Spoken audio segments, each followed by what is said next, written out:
ఇవాళ సిడ్నీలో ఆస్ట్రేలియాతో జరిగిన మూడో ఫైనల్ ఓడిఐ మ్యాచ్ లో రోహిత్ శర్మ, విరాట్ కోహ్లీ అద్భుతంగా చితక్కొట్టారు. హిట్ మ్యాన్ 125 బంతుల్లో 121 పరుగులు చేసి 33వ ఓడిఐ సెంచరీ సాధించాడు. 2 డకౌట్ల తర్వాత విరాట్ 81 బంతుల్లో 74 పరుగులు చేసి హాఫ్ సెంచరీతో రాణించాడు.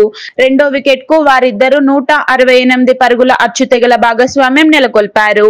ఆసీస్ 236 పరుగుల టార్గెట్ ను 9 వికెట్ల తేడాతో 38.3 ఓవర్లలో ఛేదించి భారత్ ఘన విజయం సాధించింది. హర్షిత్ రాణా 4/39తో బౌలింగ్ లో మెరిశాడు.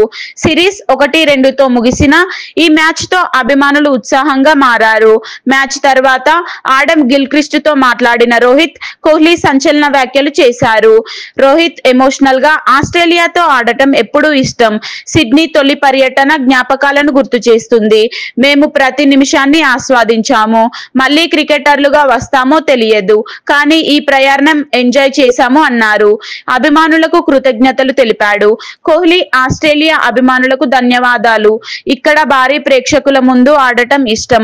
మా అత్యుత్తమ క్రికెట్ ఇక్కడే ఆడాము. ఆదరణకు, ఆతిథ్యానికి కృతజ్ఞతలు అని చెప్పాడు. ఈ వ్యాఖ్యలు వైరల్ గా మారడంతో రోకో ఫ్యాన్స్ ఆందోళన చెందుతున్నారు. ఆస్ట్రేలియా గడ్డపై చివరి మ్యాచ్ ల పరోక్షంగా చెప్పారని అంచనా. అయితే అధికారిక రిటైర్మెంట్ ప్రకటన లేదు. 2027 వరల్డ్ కప్ వరకు ఆడతారని హింట్స్ ఉన్నాయి. త్వరలో అప్డేట్స్ కోసం ఎదురు చూడాలి.